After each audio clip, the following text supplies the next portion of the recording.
Okay, so I was hesitating recording this podcast because it's quite late in the week. Actually, it's already Sunday, and should I? Because I'm already publishing on Monday, right? And I was like, should I do it or not? But I promise you, last week the following on the topic we discussed and we talked about that was about confidence. So here we are, me shooting like this podcast, and you always see me in black, but I named this podcast Confidence Mon Amour. So actually I'm all wearing red because I thought to talk about amour that would be nice to maybe make a little twist. So here we are. But so welcome. So my last podcast was about how confidence was not a personality trait, but really a choice that you have in life. And I didn't have the time to tackle all the different angles I wanted to.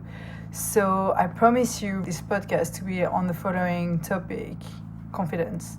However, I was really thinking about it this week, and that's why also it took me so long to record, but I was really thinking how I could make it a bit different and make it a switch, because I still have a lot of examples I wanted to share with you. And when I was writing and I really thought like, oh, actually I might do a parallel between confidence and self-love. Because I think both can really be linked in a certain way. And what is funny is that you often associate, and as we talked last time about it, but you often associate confidence with power.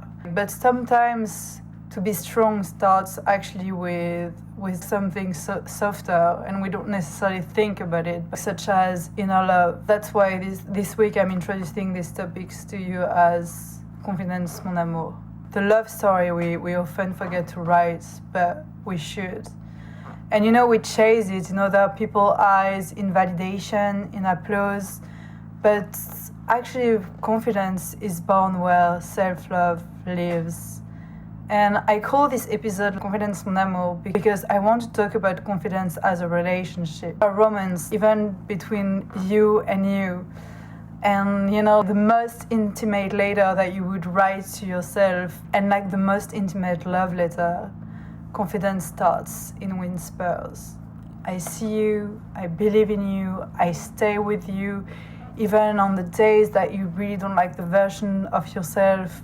And I hope everywhere you are, you're all safe and you're all doing fine. And if you want to have some tools, some tips on how to be able to grow confidence and self-love, this is what the following podcast is going to be in the following episode of today. So when we think about confidence, we often think confidence is something that it's loud, that it's like a spotlight, and something that it needs to be rewarding, or that needs to be really viewed through other people's eyes. But actually real confidence starts in whisper. It's not the loudest person in the room. It's actually really quiet, because it's something personal. It really starts inside you, and we often tend to forget this, but it's like the warmth of self-love that would really say, I am enough, even when the world doesn't clap, even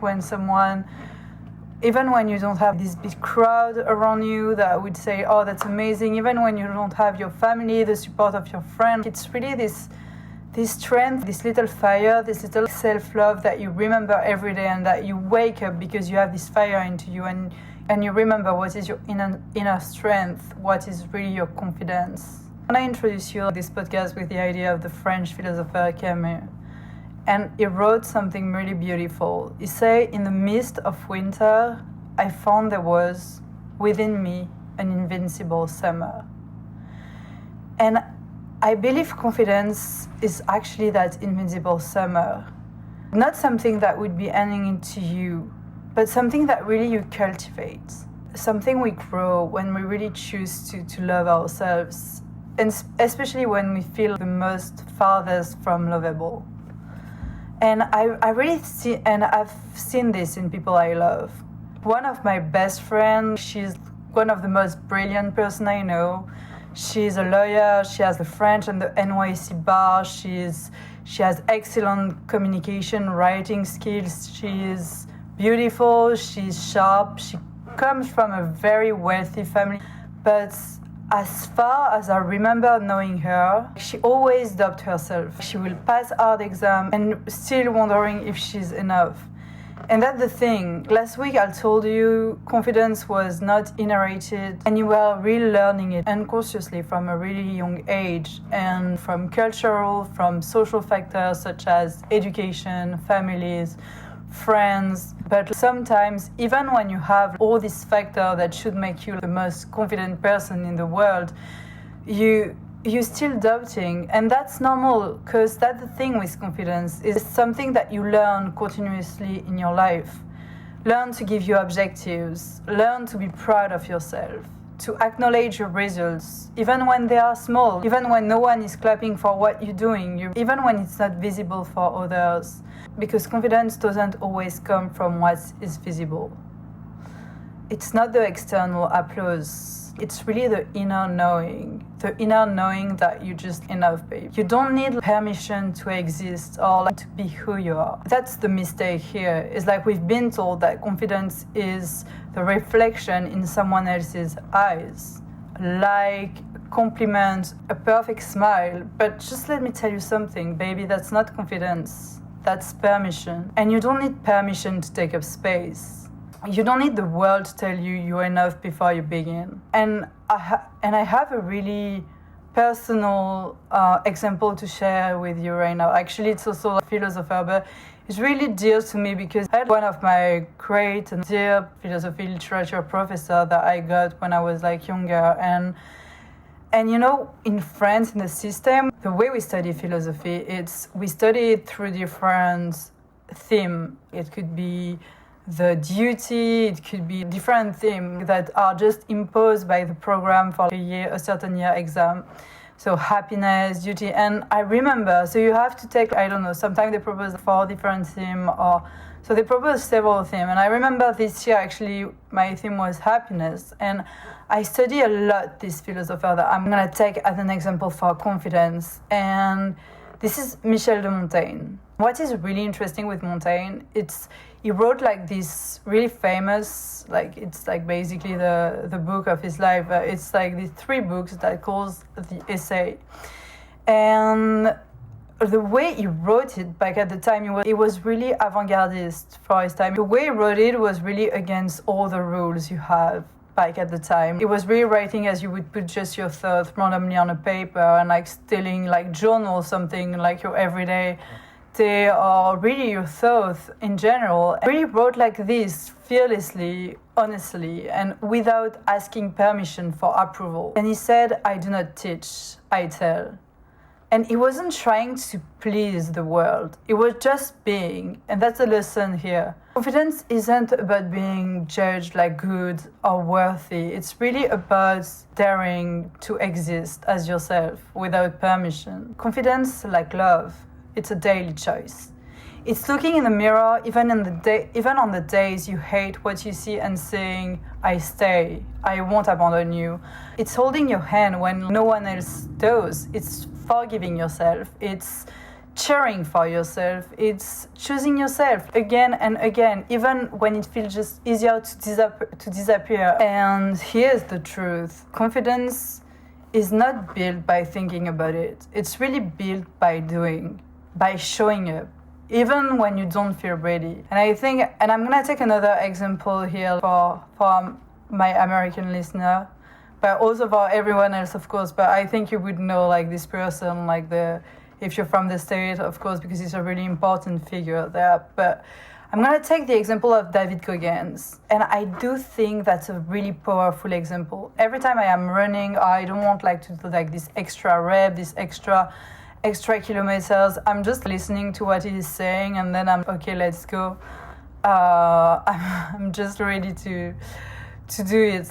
So David Goggins, for the ones that don't really know him, it's actually an American athlete, a former Navy SEAL, like ultra endurance, realizing extremely hard physical challenges, running hundreds, 1,000 miles and ultra marathons, but at a very extreme level. And what is really interesting with him is that he didn't start like this. Actually, he starts overweight, really depressed, in a really small position, really didn't like his life. And that's the thing. One day, he really looked at himself and just say, I am done being small. And that's also a part of being confident, really be able to see what you're seeing right now and tell yourself, I am done being small, I choose different story. And in his book, Can't Help Me, he talks about a really good tool that I want to give you when you feel maybe you lack confidence, or the days you like self-love. It's called the cookie jar. And I really think that's a genuine tool to keep with you when you like confidence or self-love. So I'm really gonna share this example with you. So he's talking about an ultramarathon he's doing, and he has already run for 100 miles, so approximately 160 kilometers. And the craziest thing is that he said he still have 100 miles to go. So 160 kilometers to go. So you have nothing left. Literally your mind, your body, it just destroyed. Everything is hurting. Your mind is just telling you to stop. And this is in this moment that you ask yourself this thing, how do I keep going? How do I realize this goal that I set to myself? And that's this tool. That's like the cookie jar. Like the cookie jar, it's a reminder. You say even the hardest person on the planet forgot how badass they are when time gets hard. When time gets hard, your mind spazzes. You forget everything you already overcome. The cookie jar is really this idea where you would store this moment. Every victory, every time you push through, every time you survive when you thought you couldn't. And when life gets heavy, you reach into that jar and you remember, I've done this before, I can do it again. And that is what you should keep in mind. Because confidence is exactly that. Not the absence of fear, but the remembrance of who you have been. And another tool to also like that I can give you to really improve your confidence in general, and that is actually really good to fill also your cookie jar, it's sports. Every time you finish a run you didn't want to start, every time you push for this extra rep, every time you're doing this little extreme thing, like this little workout, you just create another cookie, another proof of your resilience. And scientifically, sports build confidence because it releases endorphin, dopamine, serotonin, create a chemical of joy, of strength and focus. So the more you move, the more you feel alive in your own body, the more you trust yourself. But this isn't just about sport, it's also about accomplishment. Every time you keep a promise to yourself, finishing that workout, delivering that work project that you've been working on for a month, saying yes to that opportunity, you add another cookie to the jar. You really remind yourself, I can trust me, I did it. And self-trust, that's actually confidence. So if confidence is a relationship with yourself, you have to nurture it like any other relationship that you would have with someone. Confidence isn't built overnight. Of course, you are social factors from your childhood that are going to have an influence on it, but it's, once again, it's not inherited. It's something that you learn continuously. It's not something that it's in your blood. It's something that you cultivate brick by brick through the way you treat yourself, the conversation you have in your mind, the people, the circle you choose around you, and the action you take every single day. Take the time to really reflect on yourself. Once again, journal it, set goals that excite you and challenge you at the same time.